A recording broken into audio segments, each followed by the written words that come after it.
Hello, my name is James Edward Garcia, and welcome to another episode of My Haunted Diary.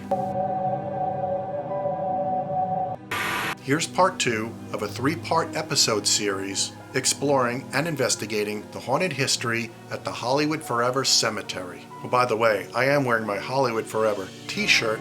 It's kind of hard to see the logo here. Let me show you the back. This was filmed in April 2014 and April 2015. In this episode, you will see some more graves of historic significance in open gardens and outdoor areas, as well as halls and mausoleum sections within Abbey of the Psalms. I give a little history on the people and spots I showcase. I do an investigation at the crypt of actor Clifton Webb, who has been claimed to haunt the hallway where his coffin lies. I capture bangs and other sounds as well as voices around that long hall area. I get a Class A EVP whisper voice saying my name by his crypt cover.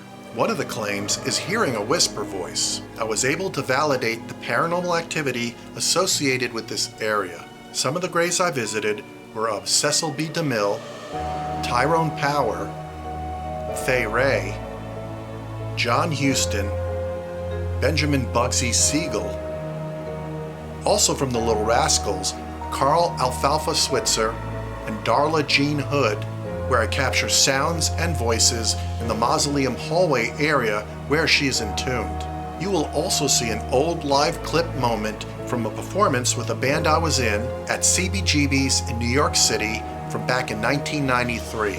Make sure to look out for part 3, the final episode. There's more on the way from my time exploring and investigating the Hollywood Forever Cemetery, and my channel keeps growing with explorations into the supernatural in some of the most haunted places in the US. So make sure you subscribe.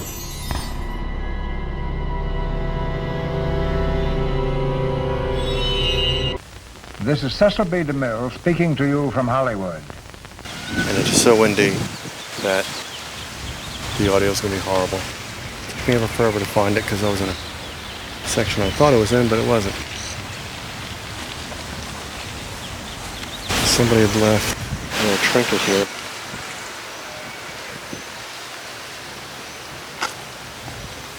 Cecil, I've already been to your office, your first office, where you shot the squaw man.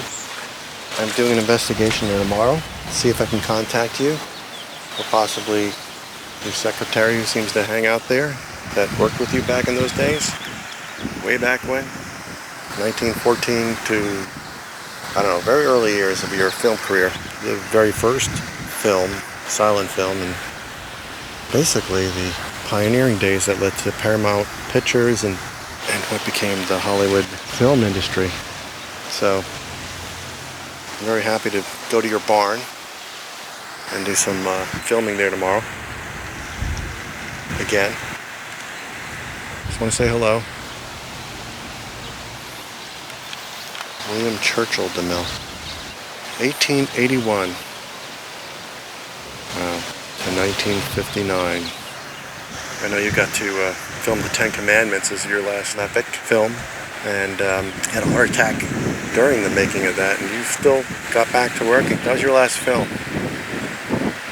A monumental film it was.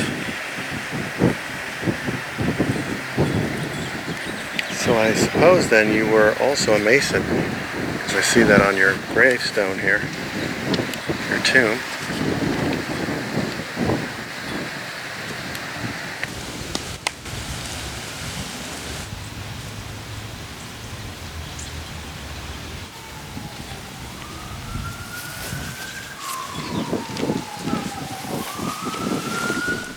Motion picture producer, director Cecil Blunt DeMille, born in Ashfield, Massachusetts, he was renowned for his movie-making abilities, both silent and sound films. He began directing films in 1913 and made the very first full-length feature called The Squaw Man. Make sure to check out my previous investigation at the Lasky DeMille barn where the film was shot. With more than 80 films to his credit, he was the first to use 3-strip Technicolor film in Hollywood. In 1952, DeMille was awarded the first Cecil B. DeMille Award at the Golden Globes, an annual award. The Golden Globes Cecil B. DeMille Award recognizes lifetime achievement in the film industry. He was known for bringing Bible stories to life in epic proportions on the screen. He had a massive heart attack during his second rendition of the Ten Commandments while in Egypt in 1956. He died of congestive heart failure January 21st, 1959.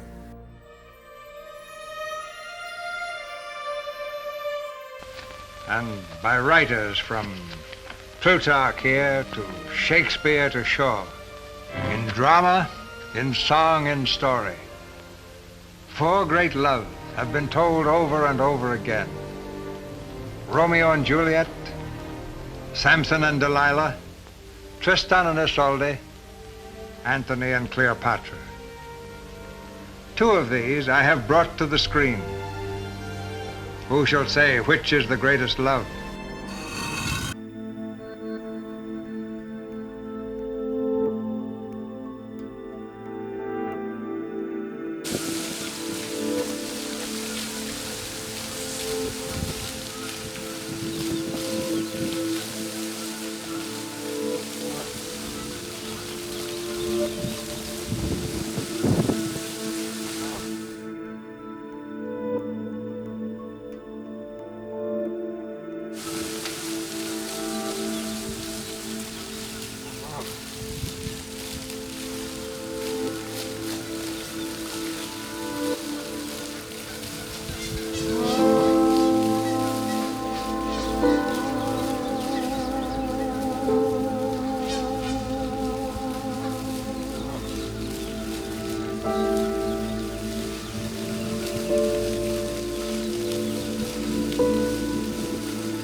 Tyrone Edmund Power III, born in Cincinnati, Ohio, took to acting at an early age, a career on stage and in film, following in his father's footsteps, who he looked up to.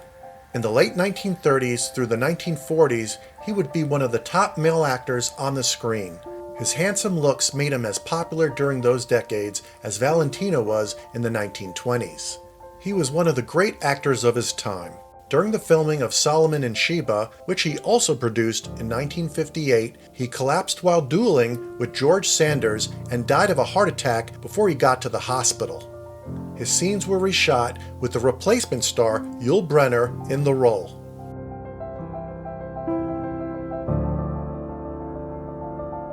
Sonia Henney and Tyrone Power, just before the opening of Hollywood's latest triumph. We mustn't miss Tyrone Power escorting Janet Gaynor. What a pair. Shame on you. My dear young lady, I don't mind seeing you in your bathing dress. Oh. Shame on you. Tyrone Power and Cesar Romero are off on a vacation. Wonder where they're going. We're going to start off with Mexico, then go to Guatemala and the other Central American republics.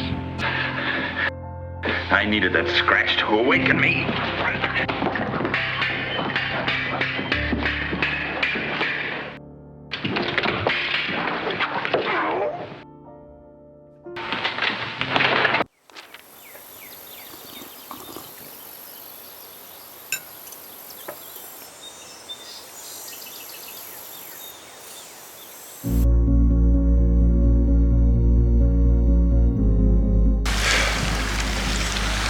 Now I've got to find Fay Wray.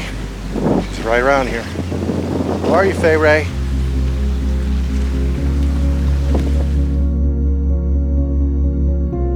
Her gravesite was nowhere near where I thought it was. So, but I am by it now. She's like right below me here. Below my feet. There she is. And I'm just sitting on the bench next to her grave. I'm gonna be closing soon and get back.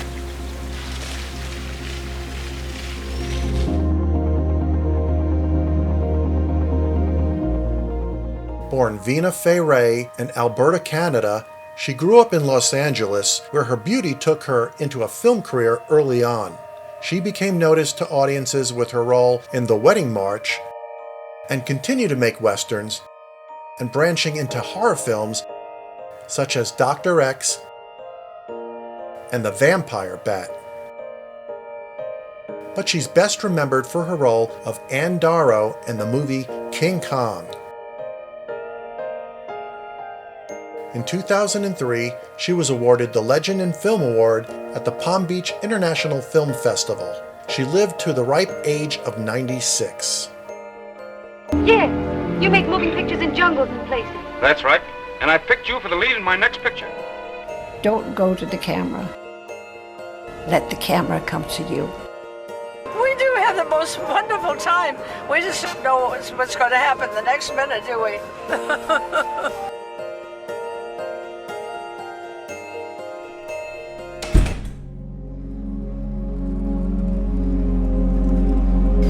So here lies John Huston. So he's there with his mom.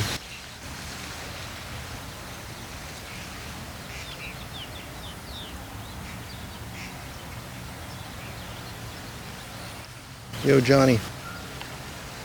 Hi, and your mom, will ya? Just somebody say hello. John Marcellus Huston, Academy Award-winning motion picture director, actor, and writer of the 1920s through 1980s. He directed Hollywood film classics such as The Treasure of the Sierra Madre, The Asphalt Jungle, and The African Queen. Married for a time to actress Evelyn Keyes, father of actress Angelica Houston, Mr. Huston was one of the greats of Hollywood's golden age. His friends included George Hodel, yes, the same George Hodel suspected of killing Elizabeth Short, which is still an unsolved case called the Black Dahlia murder.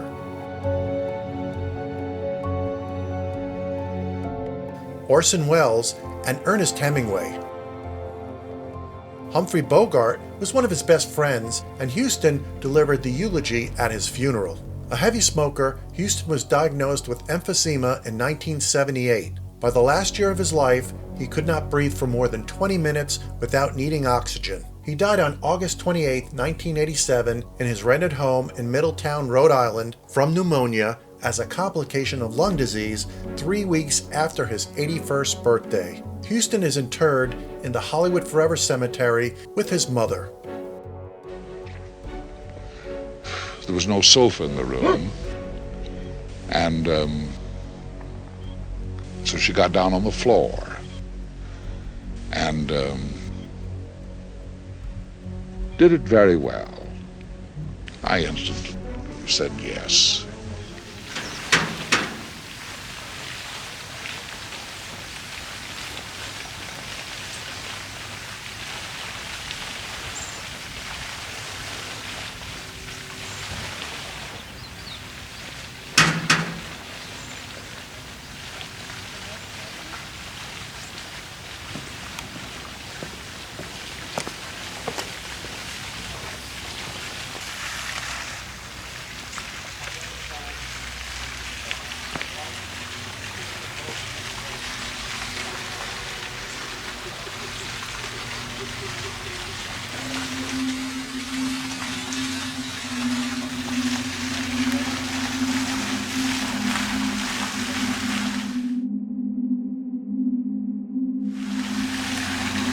Guess no one's home. I tried. It is locked.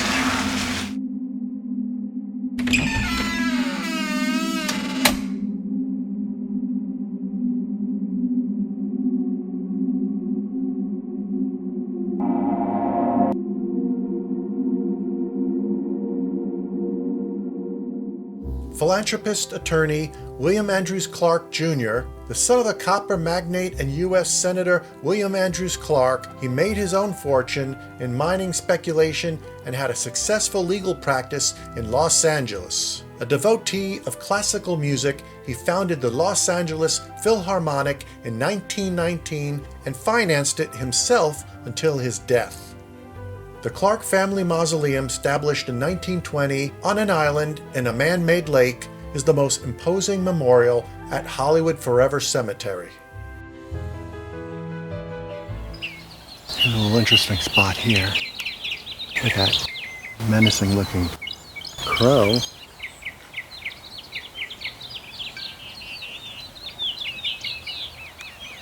Sparrows and hummingbirds everywhere. Now, this guy's kind of cool. The Angel of the Watch. It's a big guy.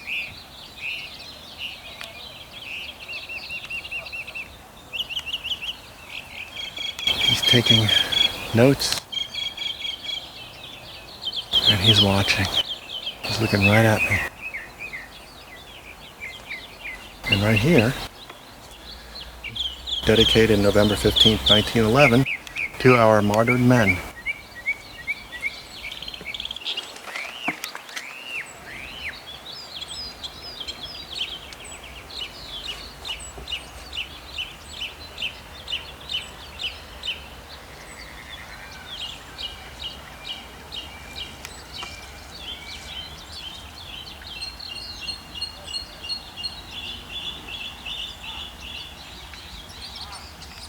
The imposing pile, reared by the Los Angeles Times, stands here to perpetuate the names, the virtues, and the memories of those honored dead who in life toiled in the ranks of the journal, which they served so long and so well, and who fell at their posts in the Times building on the awful morning of October 1st, 1910, victims of conspiracy, dynamite and fire, the crime of the century. This monument was erected to all the victims of the disaster, although 4 of the 20 lie buried in other spots.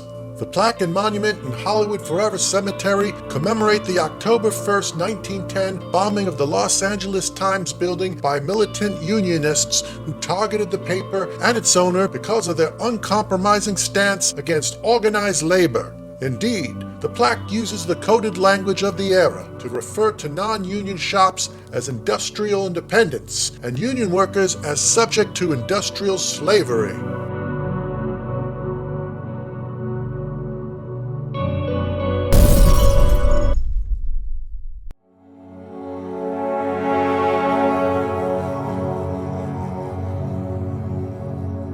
Alright, here it is.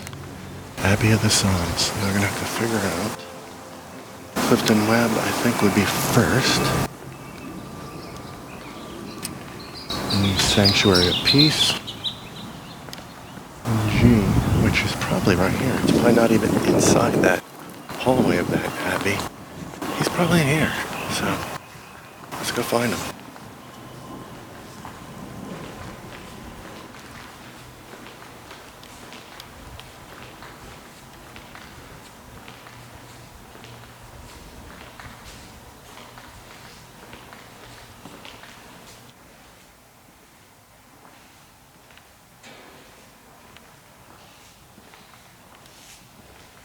Here he is.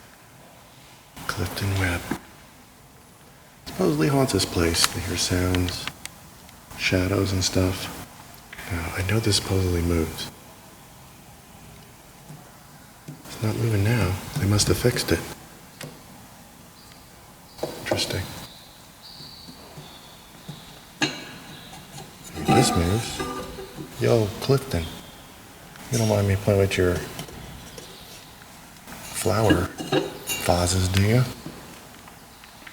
I'm gonna knock and see if Clifton will respond. Clifton, I'm gonna knock on your tomb. 2 knocks. And if you could knock back to let me know you're here, that'd be fantastic. Can you do that, Clifton?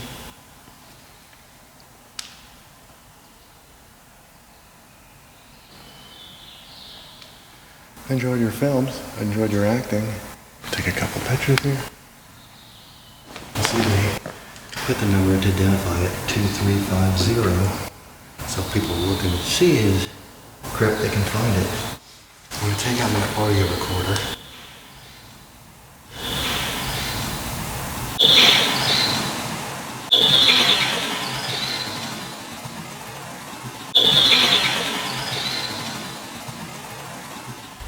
If you could speak into this little box here, this little device, it can pick up your voice so I can hear what you have to say. So you're born 1889. I didn't know it was that long ago. Well, I'm going to do 2 knocks. Can you do that back?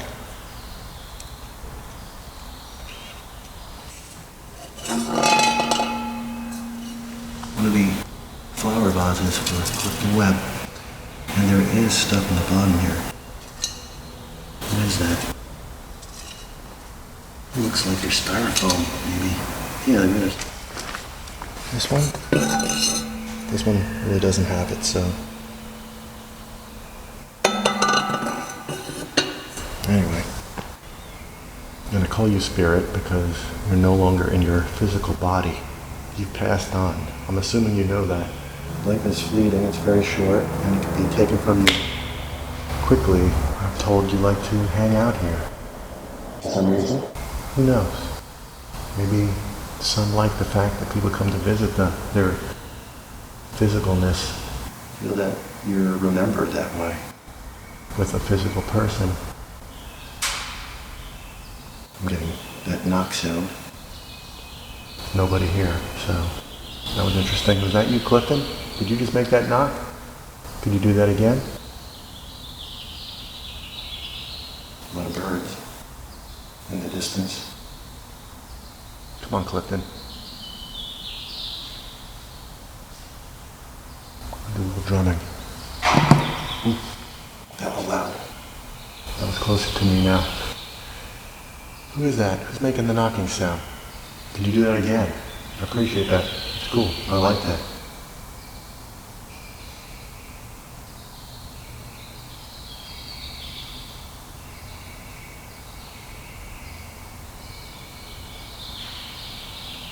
Come on.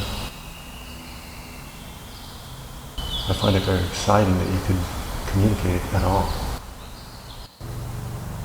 All right.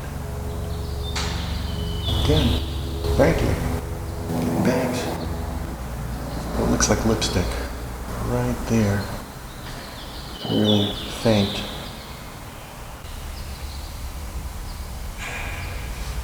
Dang. So there are noises going on. People do hear creaking noises around here. And I gotta say, so am I.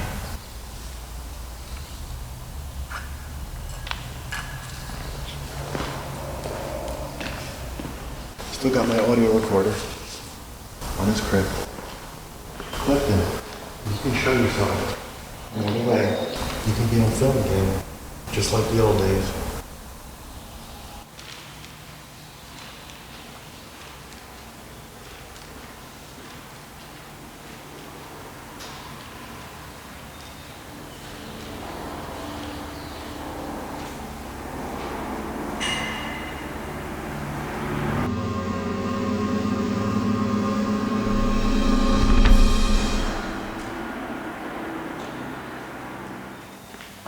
Audio. Thank you, Clifton. Hope you came through.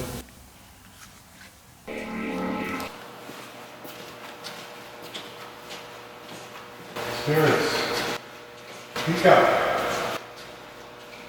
I'm here to communicate with you.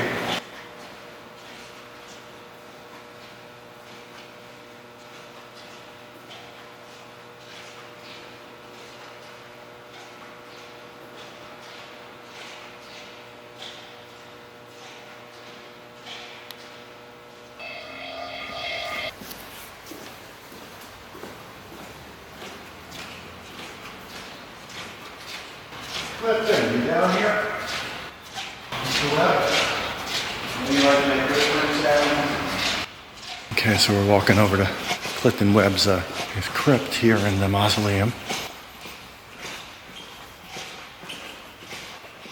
And here we are. Clifton Webb. There he lies. You did a lot of moving in your time. I can't believe you're born in 1889. Wow. You died 5 years after I was born. And if you want to make any sounds while I'm rummaging around here, please do so. I'm going to turn on this Olympus audio recorder, record sound, and maybe you can pick up your voice. All right, Olympus is on, and it's put on Clifton Webb's crypt right here. And I'm hoping he'll come through. So we do a little knock. Can you hear that, Clifton? Can you knock back? I just heard bangs right around me here. There's nobody in here but me in this mausoleum right now.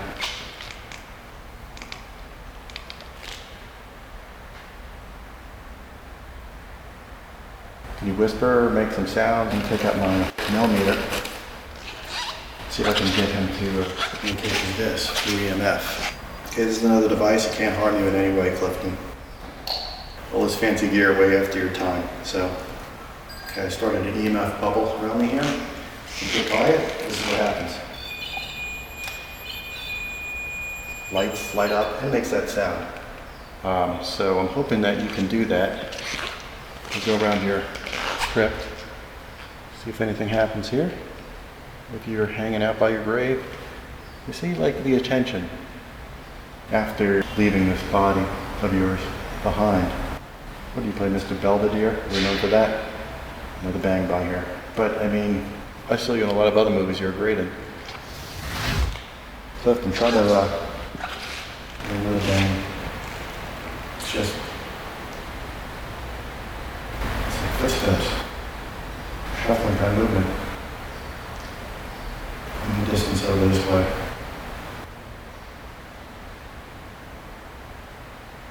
Clifton, are you around me?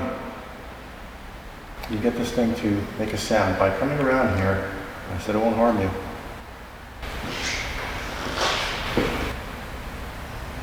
Let's heard some sounds down this way. Definitely heard some sounds this way.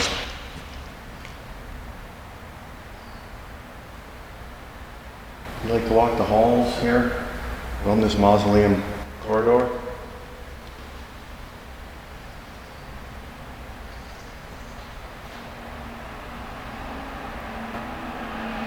Perhaps I should try a spirit box session. And this is going to be something called white noise. It won't harm you in any way. It's just another way you can communicate so I can hear you with my own ears. Try to speak and maybe I'll hear you this way where I can't otherwise. There's some movement again. Okay, it's about to start. Here we go. You around here, Clifton? Olympus. Looks like they have some red residue of candle by your crypt. You know who did that?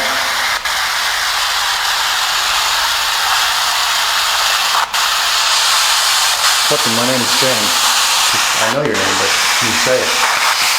To the white noise.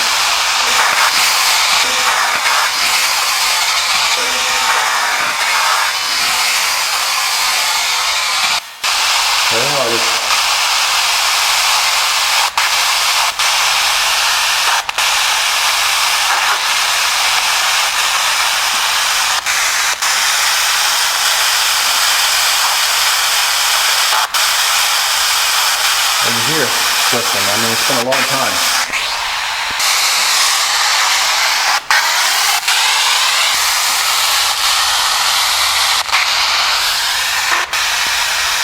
Can you name one of your movies that you were in?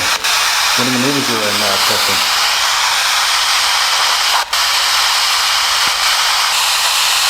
Of course, is there any other spirits around here? There could be plenty. If you want to come through, that's fine too. This point, but I'm really trying to reach out to Clifton right here. Who knows it? I'm going to stop this. I just heard a sound in the distance. Alright, so there's the spirit box. Thanks for trying. You did. Whoa. I just got a serious spike of 9.4 just now on this. I'm going to stop the EMF bubble. And these bugs around here. Just go with pure EMF readings. I'm going to try a little vocal chant. See if I can draw out some residual spirit energy here. Through these crypts here. Plenty of dead body around me. So let's see.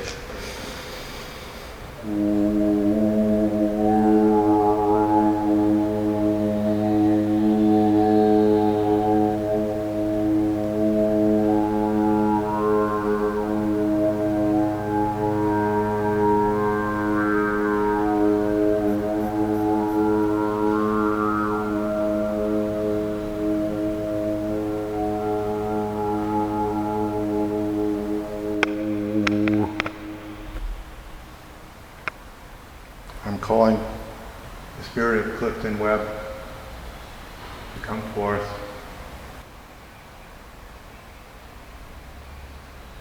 Reaching out to you to communicate with your presence. Whoa. Over here. Got movement going on. There's nothing there. I'm going to turn the camera a little bit.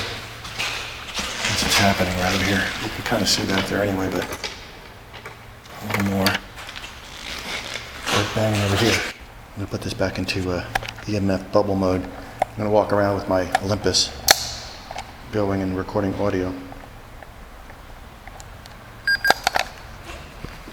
So if this goes off, that's what you'll hear. So I'm going to go over down this way. It's a good ways down. But there's movement and bangs.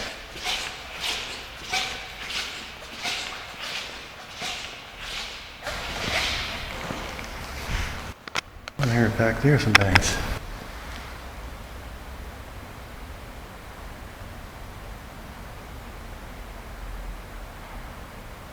Who's here with me? Speak up. We'll make some more bangs. Go right ahead. Bang back there.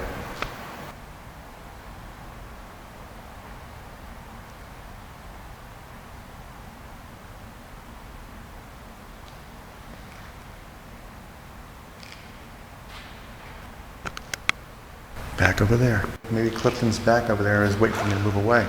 Again, I'm talking, I'm hearing sounds.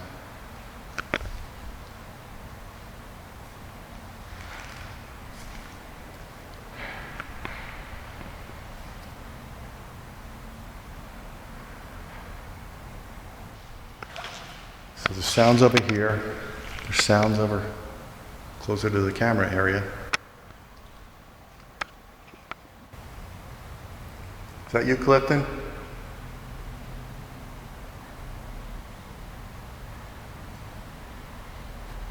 You roaming around here?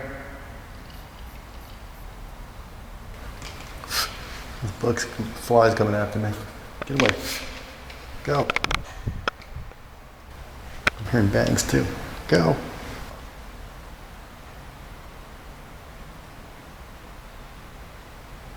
All right, well, I appreciate it, Clifton. You're trying your best. Maybe I got something more than I heard.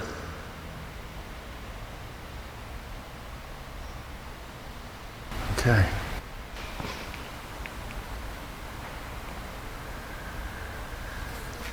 I heard a couple of subtle footsteps. Definitely hearing that banging in the distance, but that's kind of far off. I gotta stop this. Oh, there's like a little bit of spider web here too. Did you hear that whisper voice? It was clearly captured, though I did not hear it as it happened. Could that be Clifton? One of the claims is hearing a whispering voice by his crypt. There are so many bodies entombed here, there is no telling for sure. I'll repeat this Class A EVP next a few times. Check it out. I gotta stop this. I gotta stop this. I gotta stop this. And stop this. Ooh, I got it on me now. Yeah. See that? Commingled with the spider web. Just got it off your crypt, so You are welcome. Stop my Olympus. We just heard another sound. Right around me here, a little knock. Okay, let's shut her down. Actor Clifton Webb, born November 19, 1889, in Indianapolis, Indiana, whose birth name was Webb Parmalee Hollenbeck. He is best known for his film portrayals of a fussy, effete intellectual snob. 3 such characterizations, the acid-tongued columnist Waldo Lydecker in Laura, Elliot Templeton in The Razor's Edge,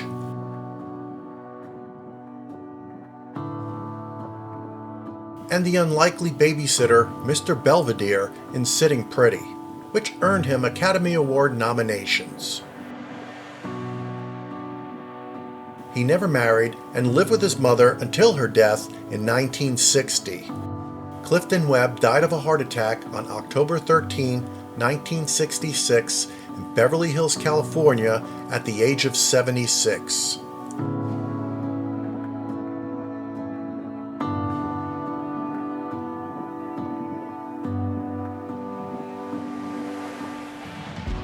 What you have seen up to now, Your Honor, is a motion picture as it was originally filmed.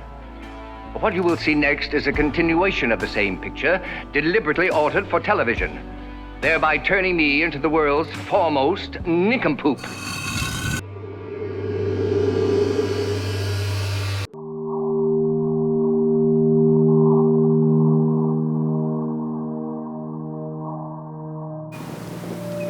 All right, here's where Alfalfa rests. Release his body. It's interesting because they have on there the sign of Masons. Was Alfalfa a Mason? I mean, he was so young and he died like tragically. I know he got shot. If you're around, you can hear me. Any grave I come upon, any spirit hanging around their grave. Who knows? Switzer. Or is it Switzer? I think it was German. Beloved father, son, and brother. Here's his father and grandfather. Well, he really he just died like a year after Alfalfa died, or Carl, which is his real name. And here's Harold. Clean this off a little.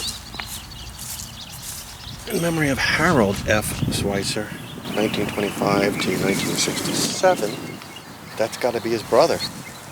Older brother by 2 years. Still a short life. I mean, 42 years old now. Okay, stating what would become the obvious, Carl had a son. His brother Harold had 3 kids, so Carl was a father, son, and brother, as was his brother Harold, making their father, George Frederick, a father and grandfather. And the rest of the family's not here, so it's just the Alfalfa, or Carl, his dad, and his older brother. This is going to be a test. Harold Switzer was Carl's older brother who also met with a tragic end. Harold started out in Our Gang episodes with Carl, but it was Carl with the role of Alfalfa that took off. Harold would go on to work for a company installing washers and dryers, but like his brother, he seemed to have inherited his father, George Frederick, argumentative behavior. In 1967, after killing a customer over a dispute, he drove himself to a remote area of Glendale, California, and quietly took his own life. I'm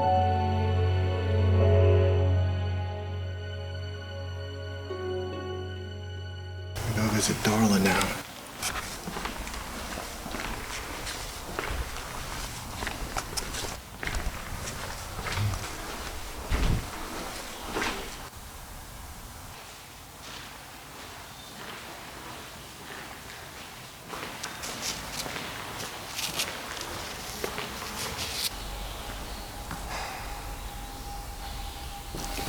I just heard a bang back here too.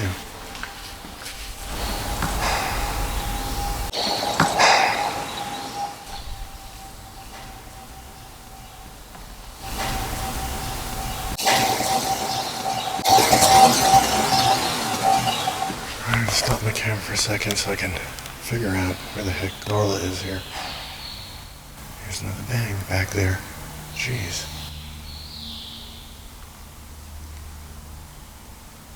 Darla is here. Here. Alright, We found Darla Hood's, or Darla Jean Hood's crypt. It's like way up here, and they didn't mark it like it said in the book. If you do up, either raise it up here. There she is. There she is.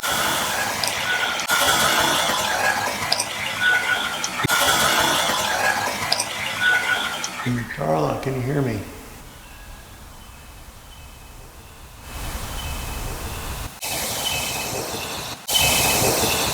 So, 1931 to 1979. All right. There she is. Good old Darla. Darla Jean Hood was an American child actress best known as the leading lady in the Our Gang series, later renamed The Little Rascals, from 1935 to 1941. Darla would go on to appear in several movies and eventually a singing career with engagements in nightclubs and guest appearances on TV. Darla died suddenly of heart failure after an appendectomy on June 13, 1979 at the age of 47. She was in the process of organizing the 1980 Little Rascals reunion. My, you look pretty. Oh, thank you. Thank you so much.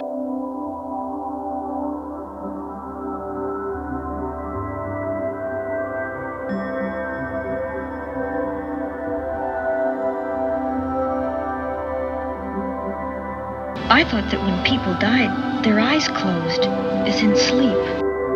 Don't think about it. Alfalfa, so I left a flower for you since yesterday. Very nice. Just want to let you know I just visited Darla. Maybe she said hi. You guys are not too far away from each other. Alright. Here lies Alfalfa. And I noticed a lot of quarters are left behind for him. Come visited you before. I knew what the dog signifies. At one point in his life, later on, raised dogs or sold dogs, dog sitter. I'm not sure the whole thing, but that's why the dog is on there. January 21st, 1959, got shot. Dispute with some other guy over the guy's dog. Unfortunately, it's a shame. I don't know if he haunts the area, Alfalfa. I haven't really heard that he does, but here he lies. Love the Little Rascals, we were great on that.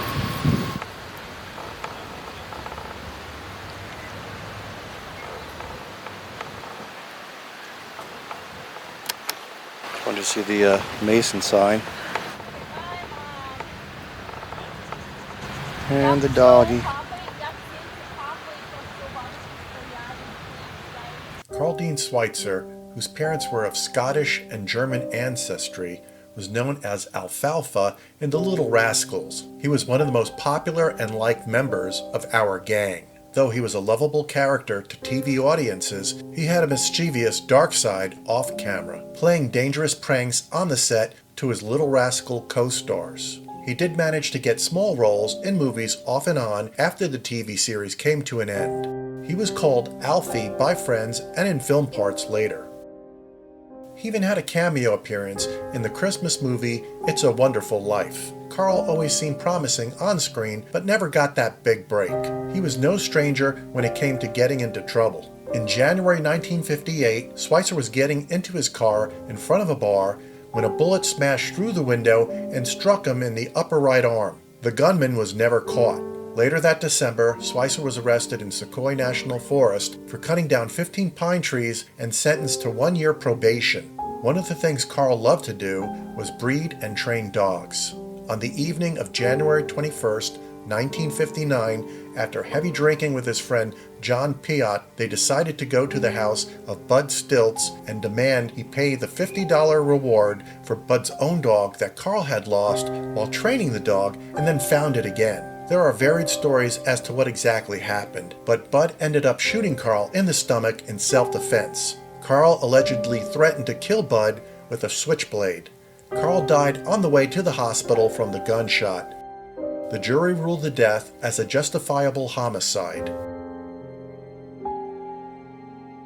Carl's death received hardly any coverage from the press since his death was on the same day that famed filmmaker Cecil B. DeMille had died and was the favorite headline news coverage.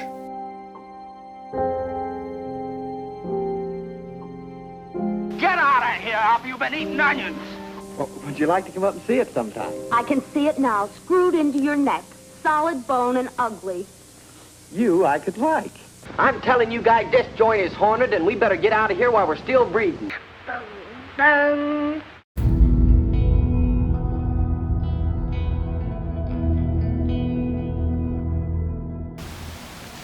Check out the piano here in the Hall of Solomon. I think these things ever played. Put my drink down here.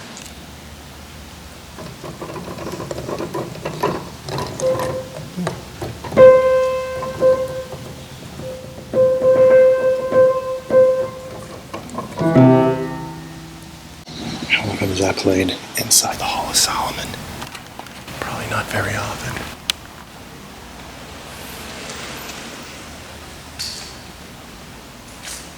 We're gonna go see Bugsy Siegel as a send-off. I've been here a lot longer than I expected today, but I got so much accomplished. All right, let me get my book.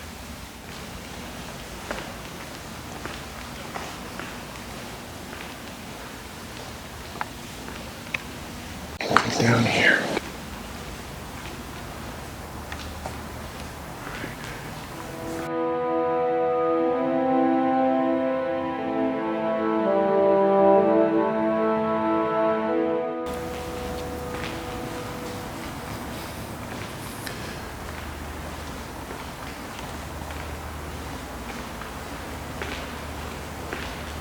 Perhaps the one with those flowers on the left here are his. I have a feeling it is.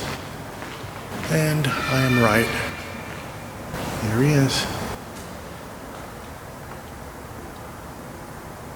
Well, I think that woman you were dating turned you in, forgot the gangster's name, her ex-boyfriend. She went back to him. He wasn't happy about you taking her from him, and I think he took you out. I'm gonna give you a knock, Benjamin. Here you go, Bugs. Can you knock back?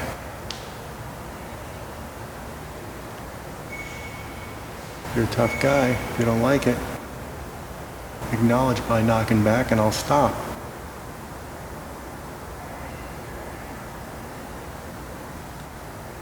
You got shot sitting on your couch. I didn't even see it coming. Okay, I'm gonna put my Olympus audio on and give you a chance to speak. It's turned on now. It's right on your crypt. Go ahead and try to speak up or make some sound.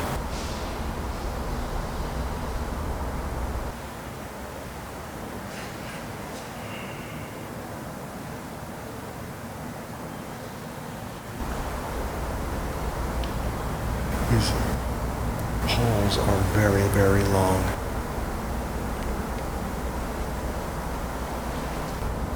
All right, let me turn this off, take some pictures. The video was turned off while I was taking still photos, but the Olympus audio was still running. During that time, a loud bang was heard and captured. Oh, did you hear that bang? My audio's going. There was a bang right by me here. There was nobody in here with me, so I just want to say I did, and the audio picked up. Hear a bang in this area. There's nobody down there, of course. It's just me. And it's empty down that way. Actually, it's been empty this way for a little while. An organized crime figure born Benjamin Siegelbaum in Brooklyn, New York, he was the son of Russian Jewish immigrants. He began his early criminal career extorting protection money from local pushcart merchants before moving on to more serious crimes. He was nicknamed Bugsy, meaning crazy, due to his erratic behavior. His mob career included being involved in bootlegging operations, working as a contract killer against rival mob bosses. He was assigned to develop and oversee gambling rackets in the Los Angeles area, and the building of a hotel and casino on what is now the famous Las Vegas Strip. With costs exceeding $6 million and shortfalls in projected revenues, mob members began to suspect Siegel of skimming construction funds and gambling revenues into an overseas bank account. On orders from the mafia hierarchy, Siegel was gunned down at the home of his girlfriend in Beverly Hills, California, while reading the evening newspaper.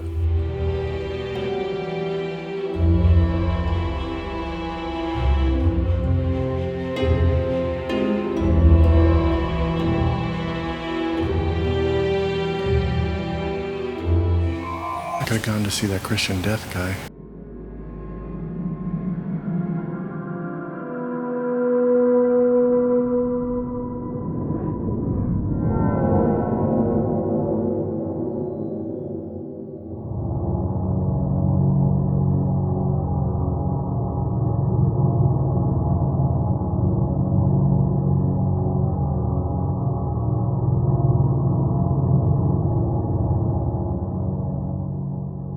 Rozz Williams, born Roger Allen Painter, was known as the singer for the band Christian Death. I would say the music fell within the goth alternative rock style of music. I remember having their debut album in the early 80s called Only Theater of Pain. After leaving the band, Williams seemed to be enjoying a successful solo career, but to the surprise of his friends, he hung himself in his West Hollywood apartment, leaving no note as to why. The band was cited as an inspiration for Trent Reznor and Marilyn Manson. I definitely can see where Marilyn Manson took his persona based on Rozz.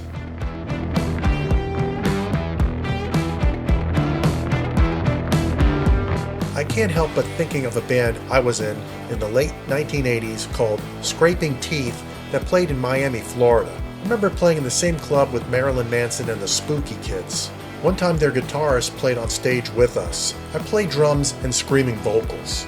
I happened to find a crude live show where we played CBGB's in New York City, May of 1993, for winning Spin Magazine's Worst Band in America. This was also a reunion show for us since we had gone our separate ways. Here's an excerpt.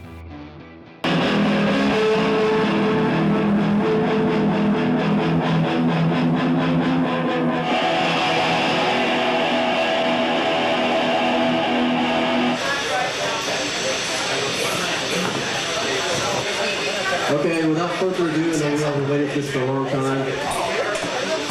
The worst band in America, Scraping Teeth.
Spirits all around me. Speak with me, please.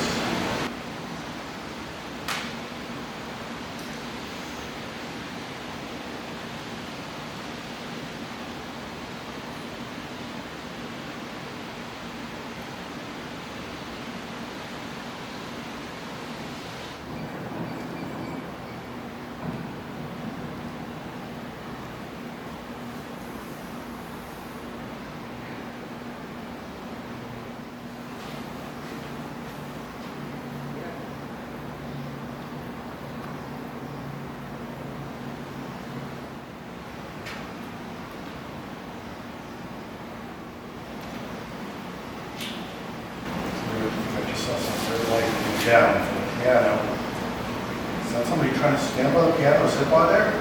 I saw you. This Spectrum picked it up.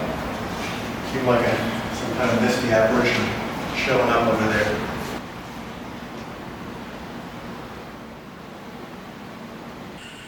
Okay, so I'm recording full spectrum film right now, some video. And I was just playing this piano. I might have felt something where I was standing over here. I'm hoping I did.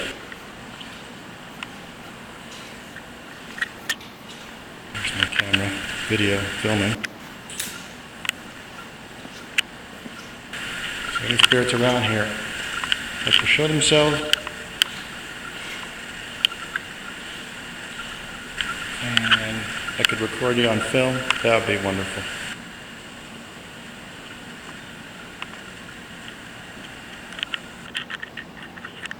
Okay, let me stop this.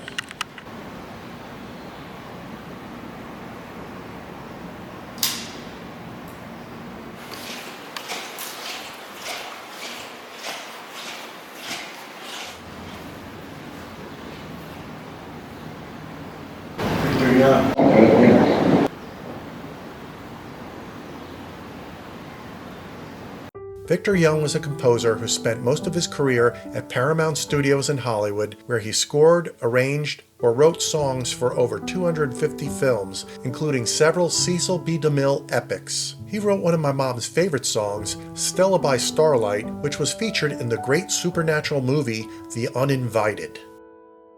When he was finally awarded an Oscar for Around the World in 80 Days in 1956, Young was no longer around to accept it, having died of a stroke 4 months before the ceremony.